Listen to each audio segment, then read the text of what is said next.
Hola queridos amigos, les saluda Adolfo Castañeda, director de Educación de Vida Humana Internacional, para dar la bienvenida de nuevo a nuestro curso de capacitación provida de Vida Humana Internacional 2022-2023, continuando con el módulo 1, Dignidad Humana, Persona y la Unidad Original del Hombre y de la Mujer.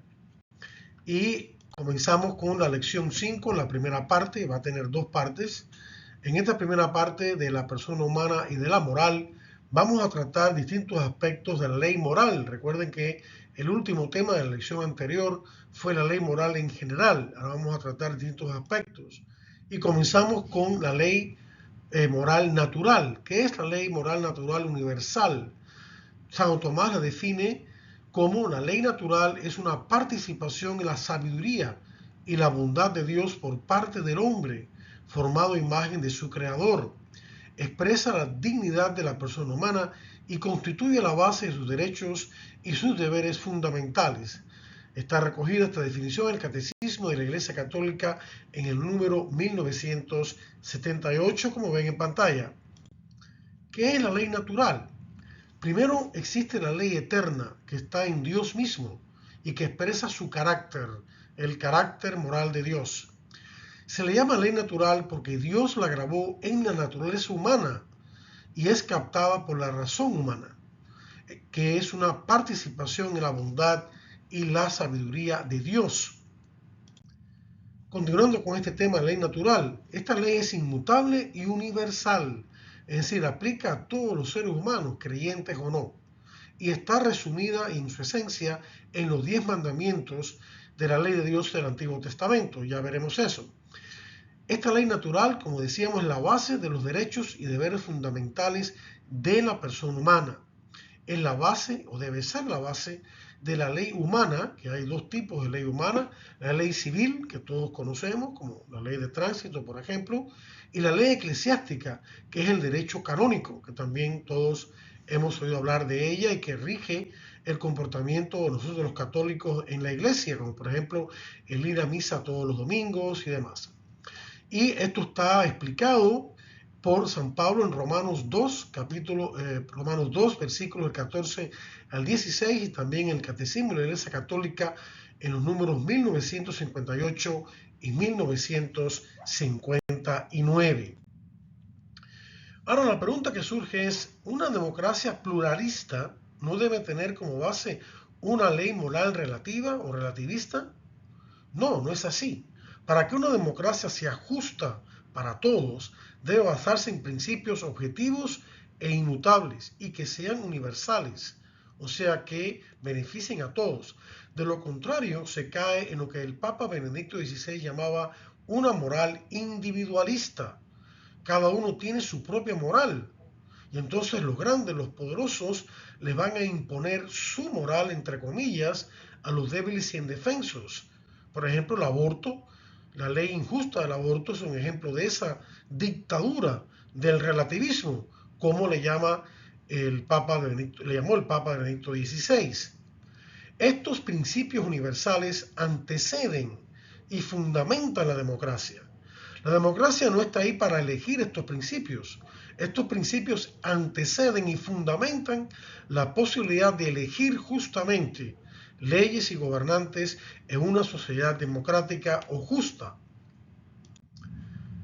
¿Cómo se le llama también a la ley antigua? La ley antigua también se llama ley divina revelada y positiva. Es revelada porque Dios la ha revelado en los 10 mandamientos y sus derivados en el Antiguo Testamento.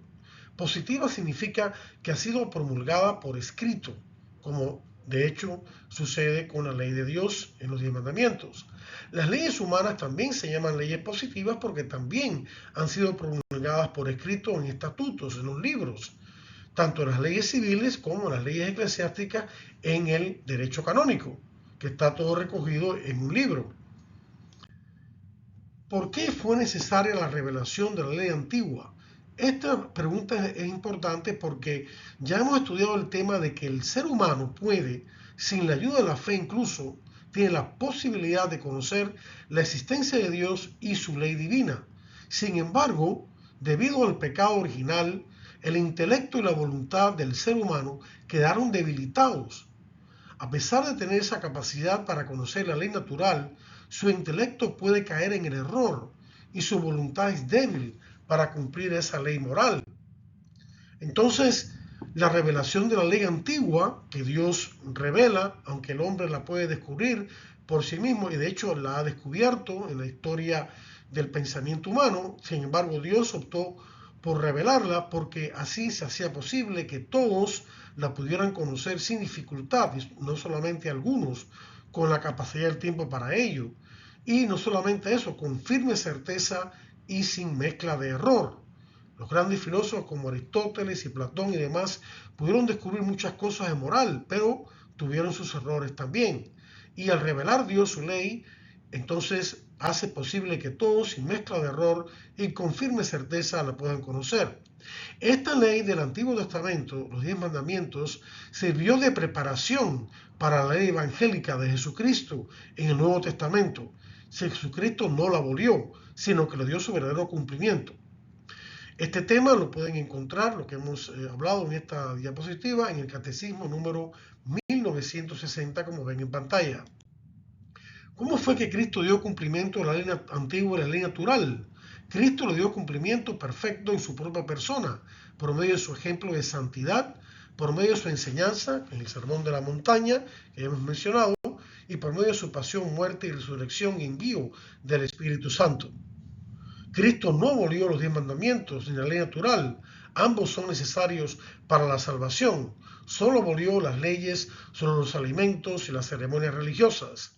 Este tema lo pueden ver en Mateo 5:17, 5 del 21 al 22, 5 del 27 al 28 y en el Catecismo de la Iglesia Católica 1980 y 1956. Este capítulo 5, versículos 27 y 28 de San Mateo, Jesús dice: se ha oído que se ha dicho no cometerás adulterio, que es el sexto mandamiento de los 10 mandamientos de la ley de Dios. Pero yo les digo, añadió él, que todo el que mire a una mujer con lujuria deseándola, haya cometido adulterio con ella en su corazón. Este es un ejemplo de muchos de cómo Dios, como Jesucristo, le dio pleno cumplimiento a la ley antigua. Bueno, queridos hermanos, esto es todo por esta lección, o mejor dicho, por esta primera parte, esta lección 5, en la cual continuamos el tema de persona y moral y el tema de la ley moral de Dios.